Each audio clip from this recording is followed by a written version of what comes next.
Week 9 is almost here. Let's preview it up next on Fantasy Baseball Today in 5.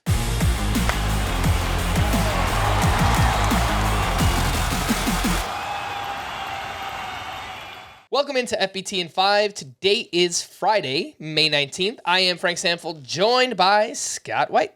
Let's get into the schedule for next week. 14 teams with 7 games, 16 teams with 6 games. That means 0 teams play 5 games next week. And if you're looking at the Rockies schedule, 7 home games for the first time this season. 4 against the Marlins, 3 against the Mets. Starters sit these fringe 2-star pitchers for next week, Scott. Use that term loosely. Kodai Senga coming off his great start of the season. He's at the Cubs, but also in Coors Field. Yeah, I'd like the matches to be better, but coming off that 13 strikeout effort to start week, I think you got to run Senga out there. Mackenzie Gore has been up and down, mostly good this year. He's going up against the Padres and Royals. 2 bottom 7 offenses, believe it or not. I don't think the Padres are going to stay there, but that's where they've been so far, and Gore's had a good strikeout rate this year, so let's do it. Hopefully the Padres stay there against Mackenzie Gore. Graham Ashcraft is going up against the Cardinals and at the Cubs. No, I'm starting to get pretty concerned about him. Obviously, his last start was at Colorado, so maybe you give him a pass for that. But the strikeout rate hasn't been very good, and neither has the walk rate. So it just seemed like things were due to go wrong for Ashcraft. What about his teammate, Brandon Williamson? Same matchups, Cardinals and at the Cubs. He had an encouraging debut, but I'm not ready to use him yet. Gavin Stone looks like he will rejoin the Dodgers rotation, and he's at the Braves and at the Rays. He had a very discouraging debut when it happened a few weeks ago. Now that he's coming back, 2 of the toughest offenses. No, not for me. 2-star pitchers that you can add and stream for next week, Scott. You've got 7 on the list. Who are they? Well, let's start with Bailey Ober. His matchups are nothing special, going against the Giants, going against the Blue Jays, but he just had a great start against the Dodgers, coming off 3 straight quality starts. I think Bailey Ober is really good, and I couldn't imagine not using him in a 2-star week. Dane Dunning at Pittsburgh.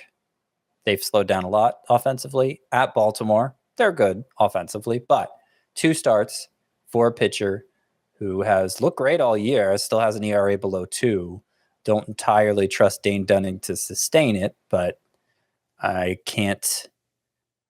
That's not a good enough reason, I think, to sit him when he's in line for 2 starts like he is now. Taj Bradley just came back from the minors, where he was terrible, by the way. But he had another good major league start on Thursday. He's 4 for 4 in terms of delivering at the major league level. Little iffy on him in the matchups. Blue Jays and Dodgers, they're not favorable. But if you're scouring the waiver wire for pitchers to stream, I think a 2-star Bradley is better than most. Michael Lorenzen, meanwhile, at Kansas City versus White Sox, and he's been on a nice run lately. Matchups are favorable enough that I think you could consider using Lorenzen for those 2 starts. Kyle Bradish at the Yankees against the Rangers, tough matchups, but back-to-back starts where he's looked good. It really is just a matter of how much you're willing to risk to get that extra start in your lineup. We're at a point now where I'm not sure I'd do it, but he's out there, Bradish is, if you are. Mike Clevenger, not a very good pitcher, but he's facing the 2 worst offenses in baseball, at Cleveland, at Detroit. Hopefully he's good enough to take advantage of those. And this is really where the rubber meets the road in terms of how much you value matchups and 2-start status versus just the quality of the pitcher. Because Brady Singer's gotten hit as hard as anybody this year. Results have been a little better lately. Versus the Tigers versus the Nationals. Those are really favorable matchups. All right, if you miss out on the 2-star pitchers, a few single-star streamers, Josiah Gray at the Royals, Jack Flaherty at the Guardians, and Reed Detmers home against the Marlins. Let's slide over to the hitters. Best hitter matchups for next week. The Mariners, Marlins, Cardinals, White Sox, and Red Sox.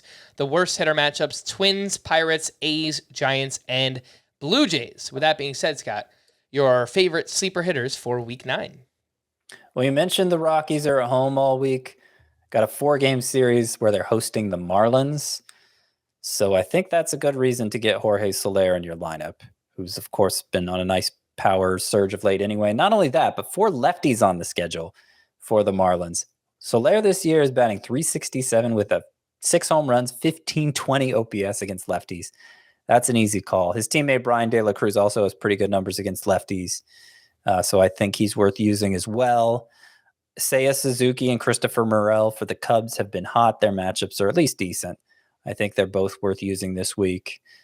Same thing, Jarren Duran of the Red Sox. Jake Berger, who's up to double-digit home runs, seems to have locked down the DH role for the White Sox. You mentioned the White Sox have the 4th best matchups. I think you could think about using Berger for a nice little boost in the power numbers. The Reds are facing 5 lefties this week. Nick Senzel is batting over 450 against lefties, so I think it's a fine time to use him. Even though the Rockies aren't among the teams with the 5 best hitter matchups, they are at home all week. So hopefully the tough pitchers that they're facing won't be so tough given that environment. And Brenton Doyle can continue his hot hitting. And actually, their catcher, Elias Diaz, nobody else on the Rockies has better numbers at home than him. So if you need a catcher, it's not often that you do, but if you need one to stream, Elias Diaz is a good choice. All right. For more extensive fantasy baseball coverage, listen to the Fantasy Baseball Today podcast on Spotify, Apple Podcasts, the Audacy app, or anywhere else podcasts are found. Thanks for listening to Fantasy Baseball Today in 5, and we'll be back again tomorrow. Bye-bye.